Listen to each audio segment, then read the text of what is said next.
Hello everyone, welcome to Anooba study facts. वर्ग एक पात्रता परीक्षा 2025 के लिए हम जीव विज्ञान के कुछ महत्वपूर्ण प्रश्नों के बारे में आज बात करेंगे और एक कदम सफलता की ओर है ये।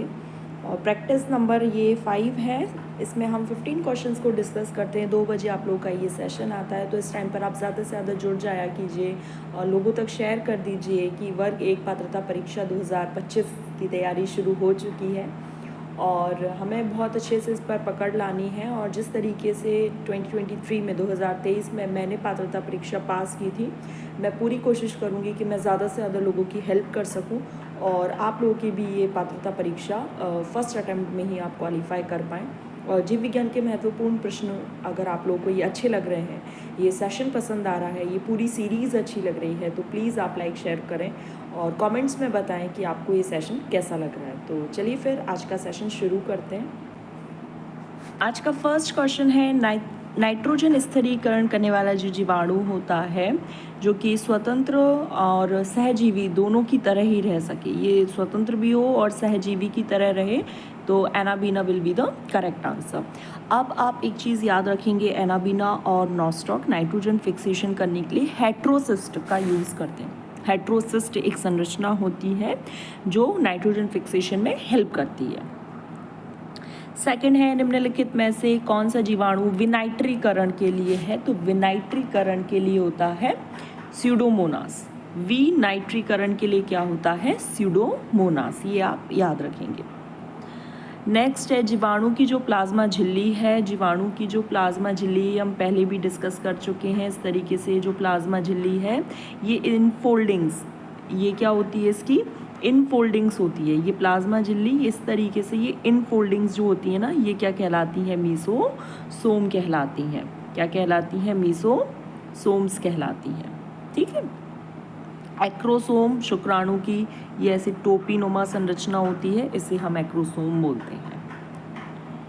चलिए नेक्स्ट क्वेश्चन पर बढ़ जाते हैं। माइकोप्लाज्मा पेनिसिलिन से प्रभावित क्यों नहीं होता? क्योंकि इसमें ना सेल वॉल नहीं पाई जाती। याद रखना, ये बहुत ज़्यादा इंपॉर्टेंट क्वेश्चन है कि माइकोप्लाज्मा पेनिसिलिन से प्रभावित क्यों नहीं होता? क्योंकि इसमें सेल वॉल नहीं होती। माइकोप्लाज्मा से रिलेटेड आपको और भी पॉइंट्स याद रखने हैं, मैंने आपको बहुत बार बताया है। Can survive without oxygen, oxygen के बिना सर्वाइव कर सकता है।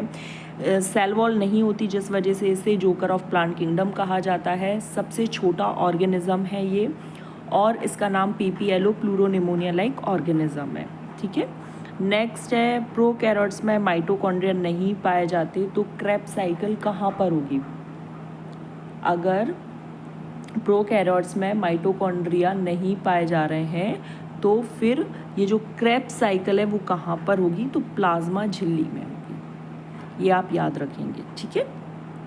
चलिए मैं राइबोसोम से इंपॉर्टेंट पॉइंट्स बता देती हूँ, जितने भी पॉइंट्स हैं। तो राइबोसोम देखो, प्रोकैरियोट्स में भी पाया जाता है और यूकैरियोट्स में भी पाया जाता है। प्रोकैरियोट्स में ये 70S टाइप का रहता है, यूकैरियोट्स में ये 80S टाइप का रहता है। प्रोटीन सिंथेसिस में ये हेल्प करता है, इस वजह से इसे प्रोटीन फैक्ट्री कहा जाता है। ठीक है। चलिए नेक्स्ट क्वेश्चन पर बढ़ जाते हैं। स्पाइरुलिना क्या है? स्पाइरुलिना प्रोटीन का बहुत अच्छा सोर्स होता है और स्पेस ट्रैवलर द्वारा इसे यूज़ किया जाता है। याद रखना, स्पेस ट्रैवलर द्वारा इसको यूज़ किया जाता है एज अ फूड सप्लीमेंट। चावल का उत्पादन बढ़ाने के लिए क्या यूज़ होता है? तो एजोला। क्या यूज़ होता है? एजोला। बहुत ज़्यादा इंपॉर्टेंट है। और देखो मैंने बताया था एनाबीना और नॉस्टॉक में हेट्रोसिस्ट और नाइट्रोजन फिक्सेशन में हेल्प करते हैं और चावल के उत्पादन के लिए एजोला। निम्न में से कौन सा ग्राम पॉजिटिव बैक्टीरिया का लक्षण नहीं है?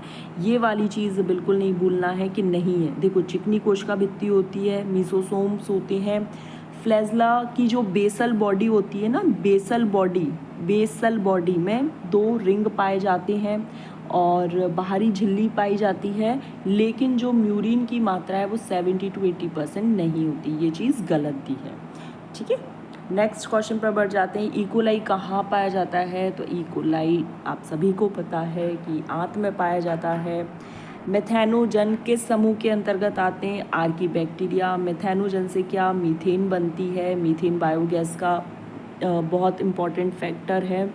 बायोगैस से कौन सी गैस निकलती है, तो मीथेन निकलती है। आर्कीबैक्टीरिया एंशिएंट बैक्टीरिया है, इसके अंतर्गत थर्मो एसिडोफाइल्स आते हैं और हेलोफाइल्स आते हैं। थर्मो एसिडोफाइल्स जो बहुत ज़्यादा टेम्परेचर पर भी सर्वाइव कर सकते हैं। हेलोफाइल्स वो होते हैं जो नमकीन क्षेत्रों में भी रह सकते हैं। ठीक है, नेक्स्ट क्वेश्चन पर बढ़ जाते हैं। प्लाज्मिड किसके अतिरिक्त गुणसूत्रीय आनुवंशिक, किसका extra chromosomal DNA material plasmid कहलाता है। ये किस में आता है, जीवाणु में आता है। ठीक है, नेक्स्ट पॉइंट पर बढ़ जाते हैं। जो आर्की बैक्टीरिया हैं जिन्हें हम पुरानी बैक्टीरिया कहते हैं, ये जीवाणुओं से, यू बैक्टीरिया से, सत्य जीवाणुओं से किस प्रकार भिन्न है, तो कोशिका कला की संरचना, कोशिका कला की संरचना के बेस पर। अगर कोशिका कला नहीं है और सेल वॉल दिया है तो आप सेल वॉल पर भी टिक कर सकते हैं, ध्यान दीजिएगा। ठीक है, नेक्स्ट क्वेश्चन पर बढ़ते हैं। पाश्चुरीकरण के लिए दूध को, इसमें है 63 डिग्री सेंटीग्रेड और 30 मिनट। अब चूंकि इसमें देखो 63 और 30 तो नहीं दिया, लेकिन 60 और 20 है, तो इसी को हम अपना आंसर मान लेंगे। क्वेश्चन कभी कभी एग्जाम में ऐसा ही आ जाता है कि वो थोड़ा सा अप्रॉक्स होता है, तो हमें अप्रॉक्स वाले को सही मानकर टिक करना होता है। फिर है, निम्न में से कौन सा जीवाणु धान में ब्लाइट रोग पैदा करता है, तो जेंथोमोनास ओराइजी, ये याद रखना, जेंथोमोनास ओराइजी। और आज के लिए लास्ट क्वेश्चन है। प्राथमिक प्रोकैरियोटिक जीव जो ट्यूमिनेंट में और गोबर, अभी मैंने आपको बताया गोबर में क्या पाया जाएगा, मिथेनोजन्स, जो कौन सी गैस पैदा करते हैं, मीथेन गैस उत्पन्न करते हैं। तो गाइज़ यहाँ पर हमारा सेशन कंप्लीट हुआ। आई होप आपको सेशन पसंद आया हो। पसंद आया तो ज़्यादा से ज़्यादा शेयर करो। 5-7 मिनट में हमारा एक सेशन हो जाता है, बहुत कम टाइम में, ताकि आप लोगों का टाइम वेस्ट भी ना हो।